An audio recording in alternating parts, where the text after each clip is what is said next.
오늘 우리에게 주신 하나님 말씀은 열왕기하 1장 1절에서 4절까지 말씀입니다. 구약성경 560명, 열왕기하 1장 1절에서 4절까지 말씀을 함께 낭독하겠습니다. 아합이 죽은 후에 모압이 이스라엘을 배반하였더라. 아하시아가 사마리아에 있는 그의 다락 난간에서 떨어져 병들매 사자를 보내며 그들에게 이르되 가서 에그론의 신 바알 세붑에게 이 병이 낫겠나 물어보라 하니라. 여호와의 사자가 디셉 사람 엘리야에게 이르되 너는 일어나 올라가서 사마리아 왕의 사자를 만나 그에게 이르기를 이스라엘에 하나님이 없어서 너희가 에그론의 신 바알 세붑에게 물으러 가느냐. 그러므로 여호와의 말씀이 네가 올라가 침상에서 내려오지 못할지라 네가 반드시 죽으리라 하셨다 하라. 엘리야가 이에 가니라. 아멘. 오늘 본문의 말씀을 가지고 하나님의 경고에 민감하게 반응하라 라는 제목으로 하나님 은혜의 말씀을 함께 나누고자 합니다. 사람을 분류할 때 여러 가지 유형으로 분류를 합니다. 의학적으로 분류할 때는 혈액형을 가지고 분류하죠. A형, B형, C형이 있나요? AB형이 있죠. 그리고 O형이 있습니다.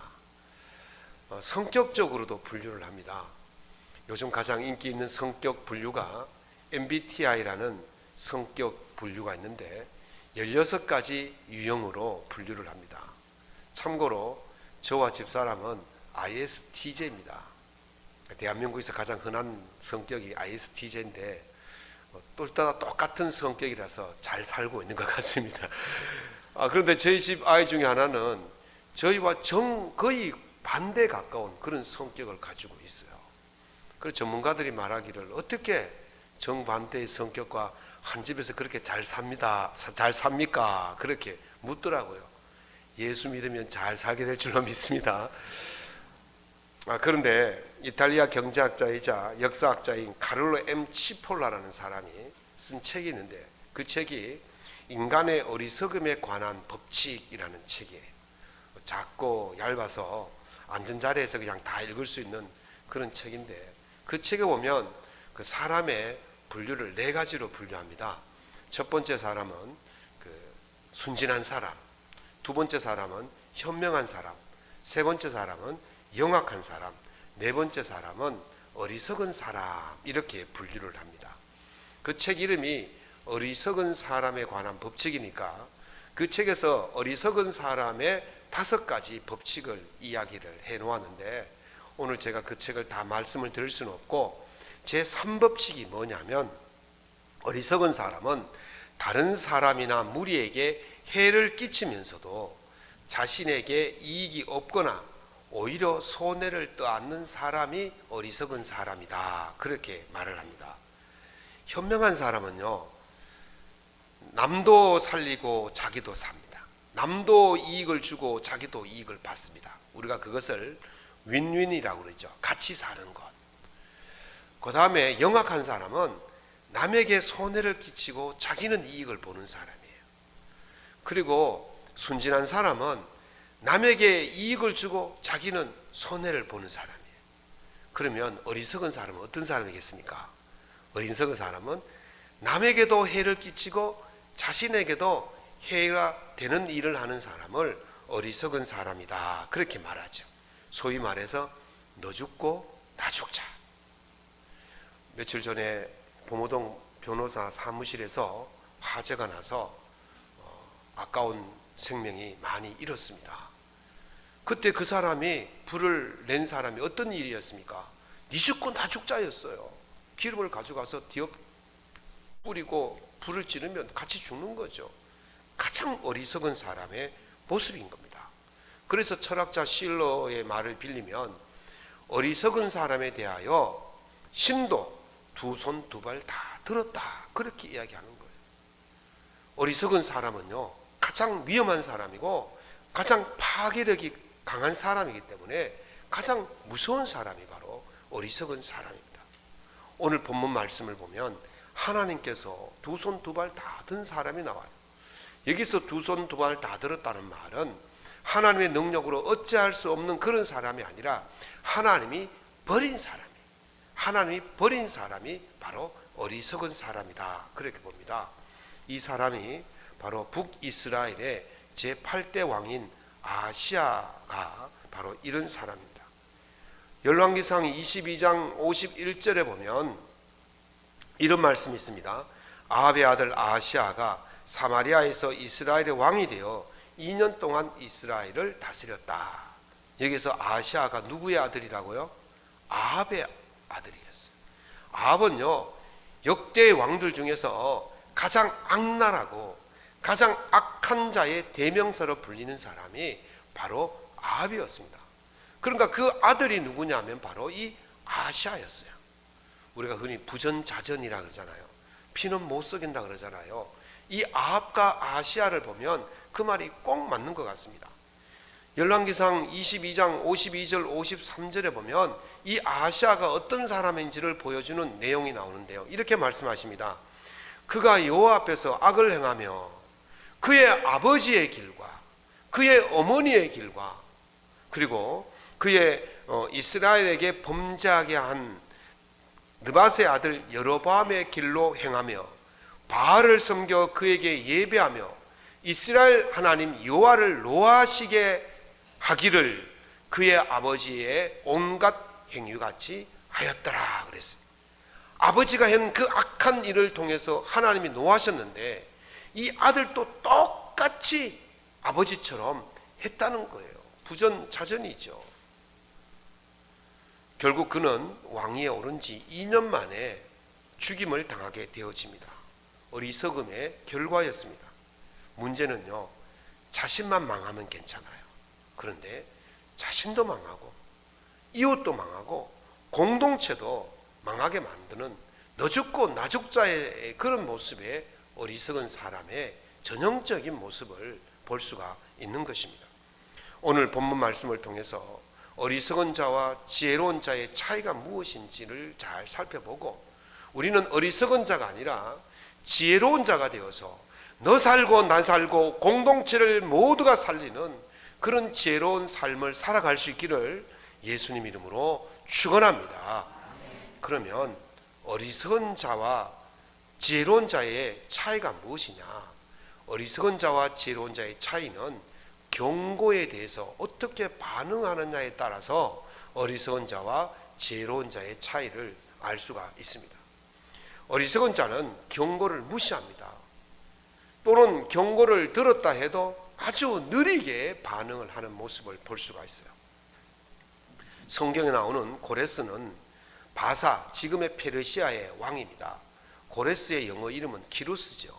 이 고레스 왕의 그 중손자가 누구냐면 크세르 크세스입니다. 여러분들 혹시 영화 300이라는 영화 보셨습니까? 거기에 보면 그리스를 침공하러 온 왕이 누구냐면 크세르 크세스예요. 그 왕이에요. 그런데 이 그 바사의 기루스가 페르시아를 바벨론의 식민지로 있었는데 이 바벨론을 도리어 무너뜨리고 페르시아를 대제국을 이룬 왕이 바로 바사의 고레스 왕이었습니다. 그런데 고레스 왕의 중손자인 이 크세르 크세스는 중조 할아버지가 만들어 놓은 그 대제국을 말아먹기 시작한 사람의 시조였다, 그렇게 보면 되겠습니다. 크세르 크세스가 어떻게 했기에 이 할아버지가 세운 이 나라를 약하게 만들었냐 하면요, 그 신하들이 이렇게 이야기를 합니다. 그리스는 온갖 과일들이 자라고 땅이 비옥한 더없이 아름다운 곳으로 인간 중에는 페르시아 대왕만이 이 그리스를 다스릴 수 있습니다. 그러니 지금 우리가 군사를 일으켜서 그리스를 쳐들어가서 그리스를 빼앗읍시다, 그렇게 유혹을 합니다. 그때 이 크세르 크세스의 그 숙부가 이렇게 말을 하죠.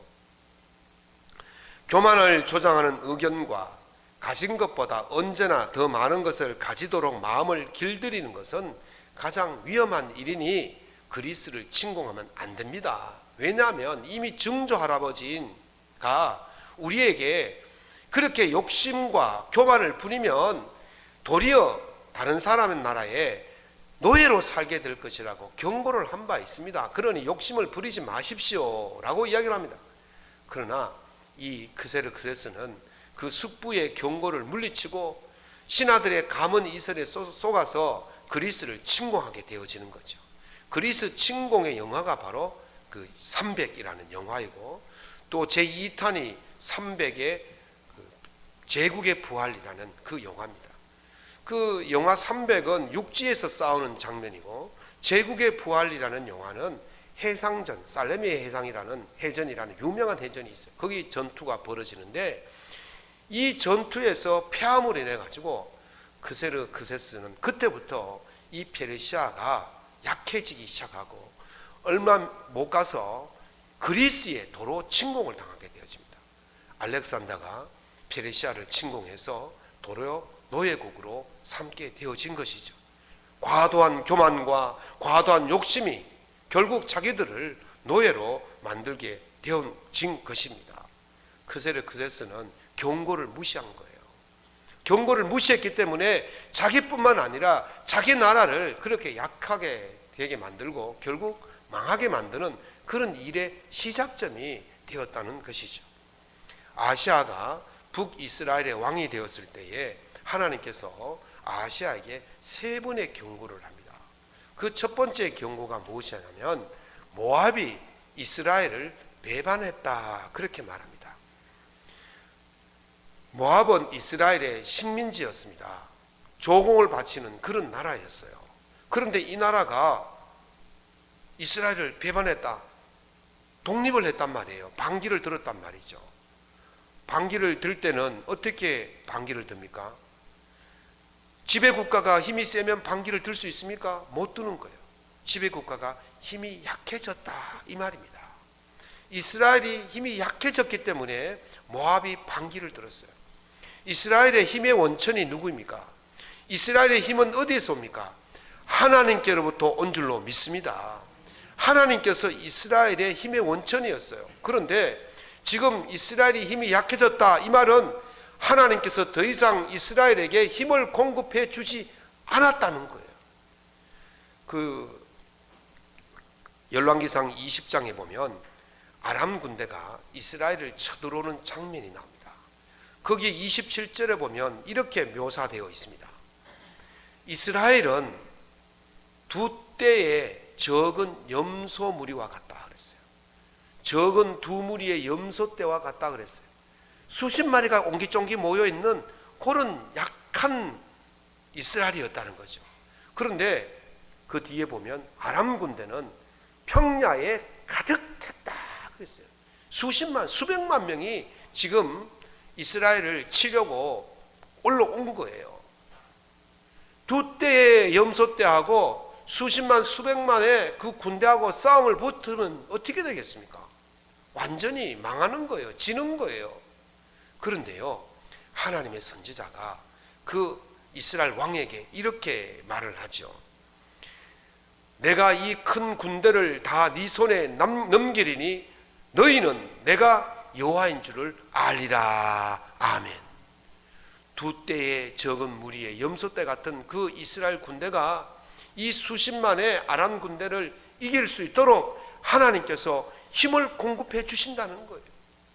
그래서 그날에 이스라엘 군대가 아람 군대를 얼마를 죽였느냐 하면 12만 7천 명을 죽였어요. 전쟁터에서 10만 명을 죽이고 도망가던 2만 7천 명은 성벽에 갇혀서 성이 무너지는 바람에 2만 7천 명이 죽었어요. 하루에 만에. 이 염소떼 같은 두 떼가 어떻게 수십만의 군사를 싸워 이길 수 있겠냔 말이죠. 하나님께서 힘을 공급해 주셨기 때문에 가능한 줄로 믿습니다. 우리 힘의 공급의 원천은 누구이십니까?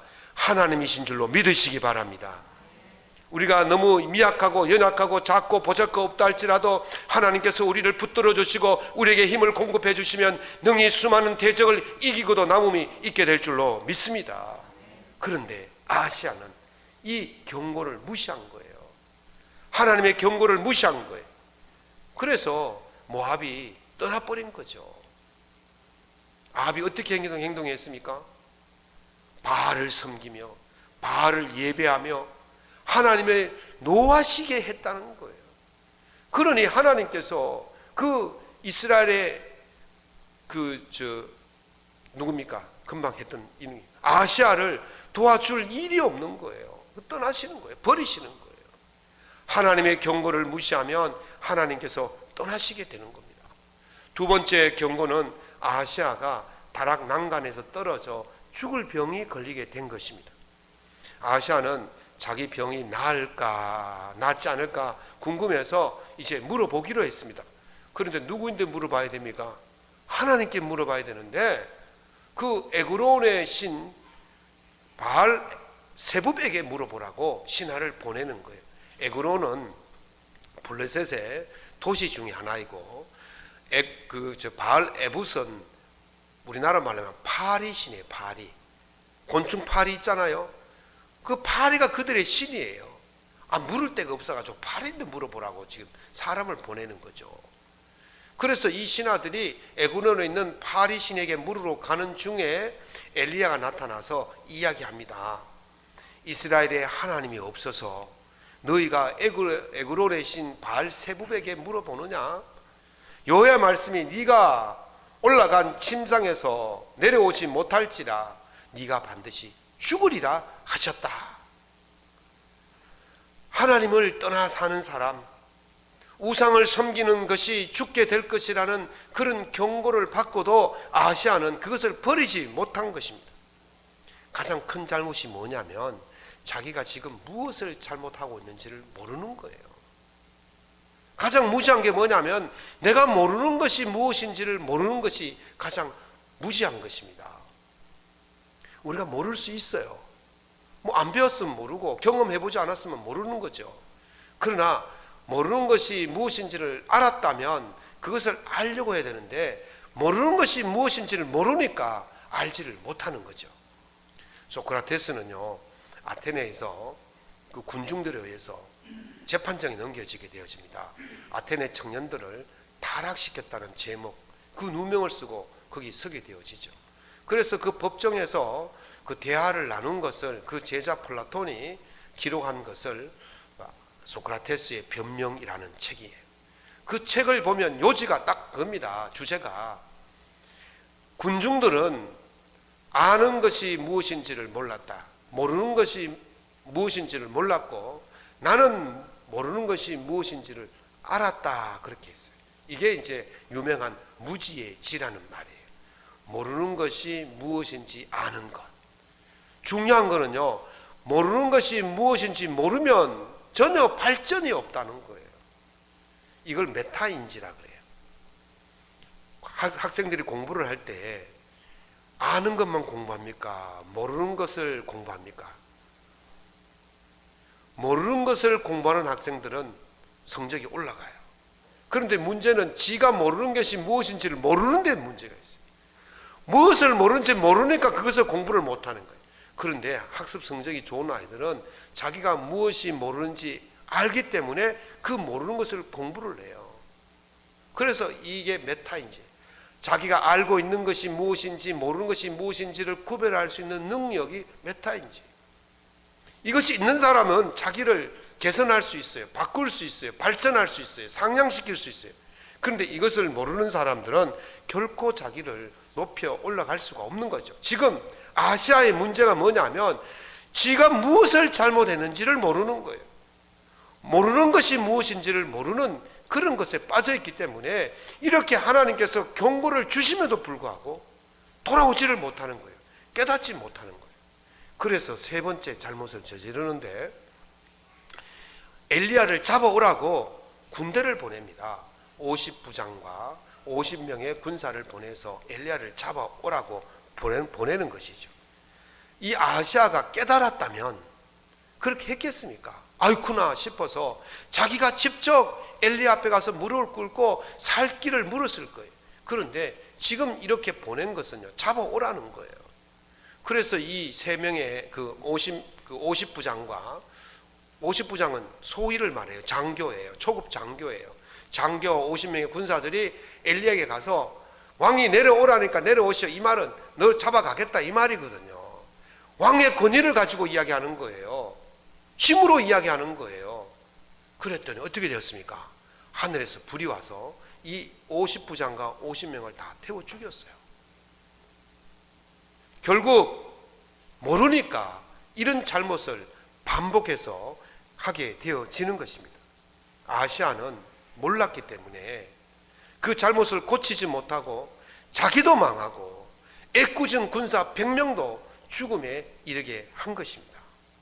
결국 그렇게 해서 죽는 것이죠. 어리석은 자는 경고를 무시합니다. 경고에 반응하더라도 그 속도가 얼마나 느린지 모릅니다.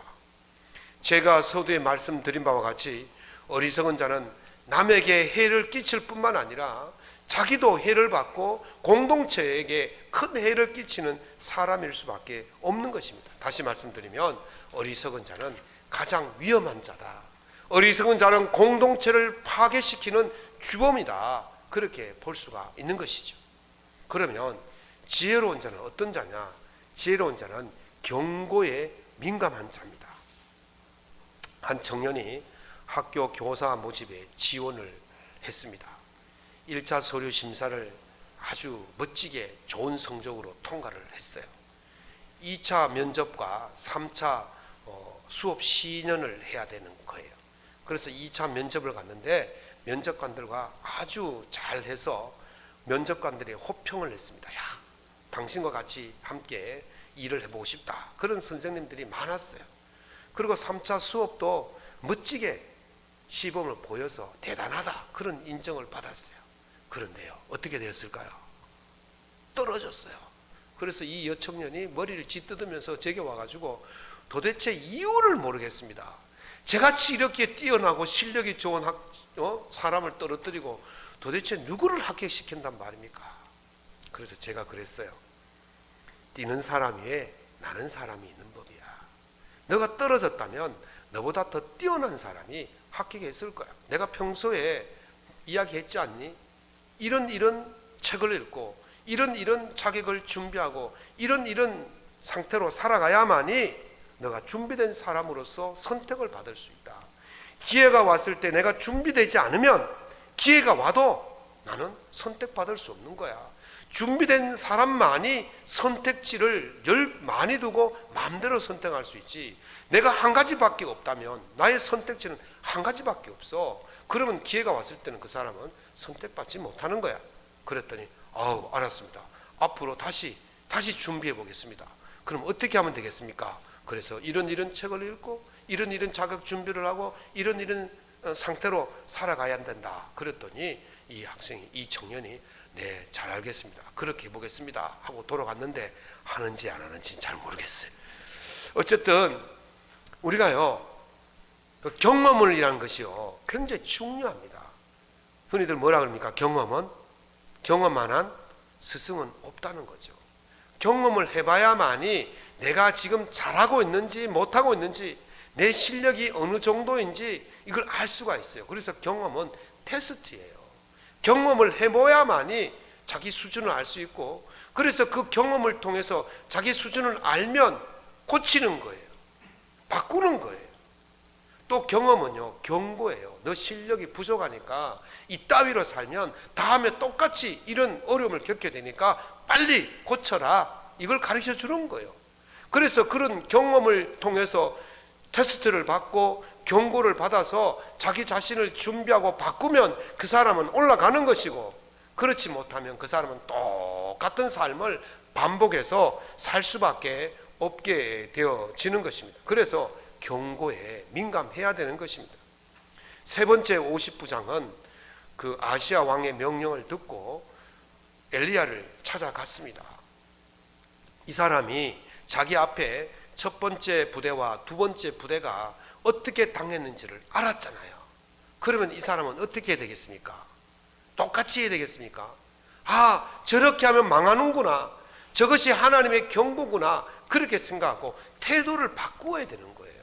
그래서 엘리야를 만나자마자 그 사람은 엘리야 앞에 무릎을 꿇고 엎드려서 이렇게 말합니다. 하나님의 사람이여, 원하건대 나의 생명과 당신의 종인 이 50명의 생명을 귀하게 보시옵소서.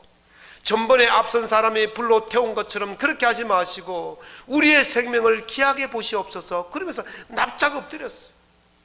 첫 번째, 두 번째 사람은 힘으로 해결을 하려고 했지만 세 번째 사람은 어떻게 했습니까? 엎드려서 겸손하게 살려달라고 빌었던 거죠.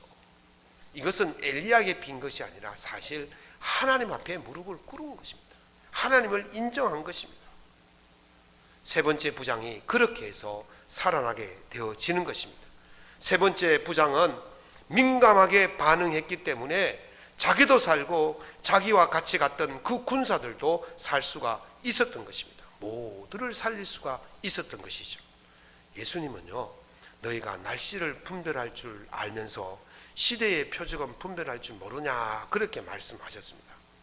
하나님의 경고는요, 우리 삶 속에서 매일같이 보여주십니다. 우리 눈으로 확인할 수 있고 우리 귀로 들을 수가 있고 우리 마음으로 느낄 수가 있어요.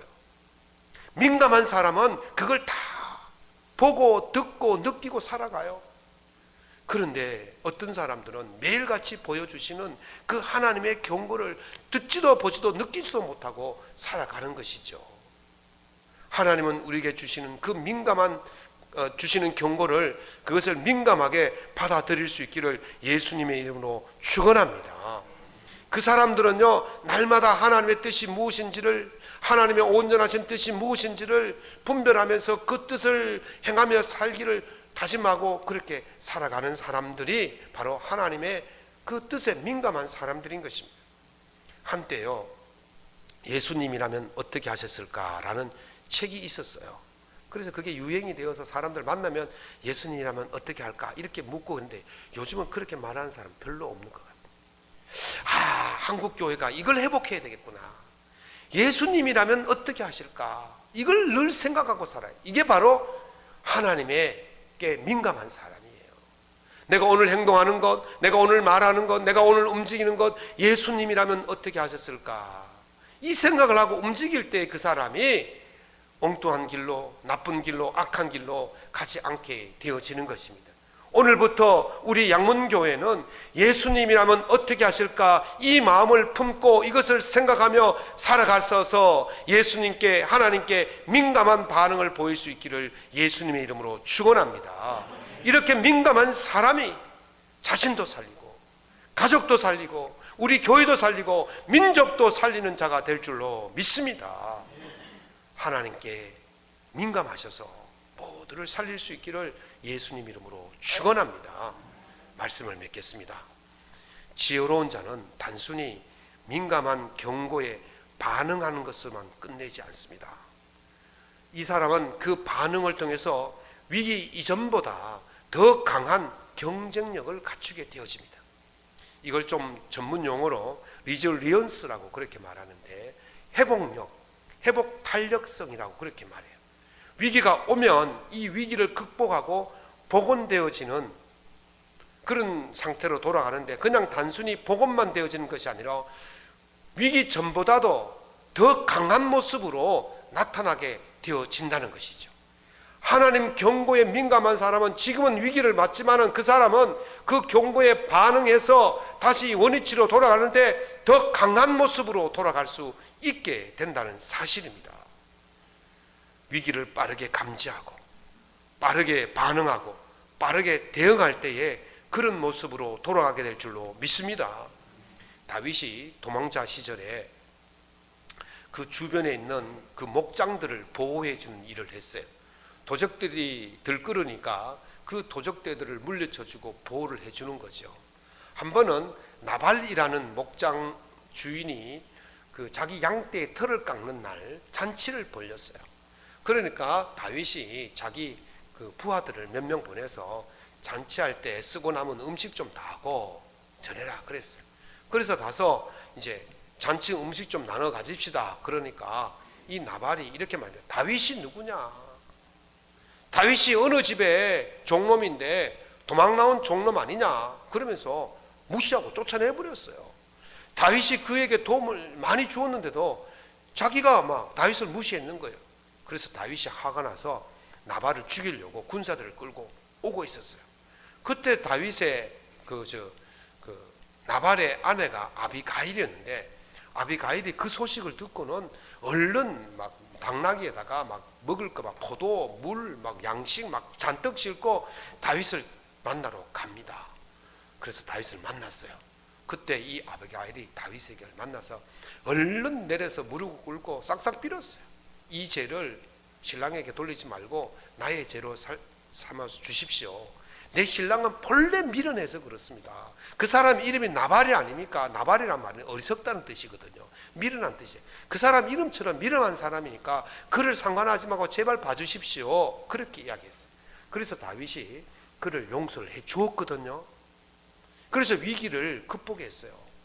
아비가일이 위기를 극복한 것은 위기를 감지하고 빠르게 반응하고 빠르게 대응했기 때문에 이 위기를 극복하고 살아날 수가 있었는데요.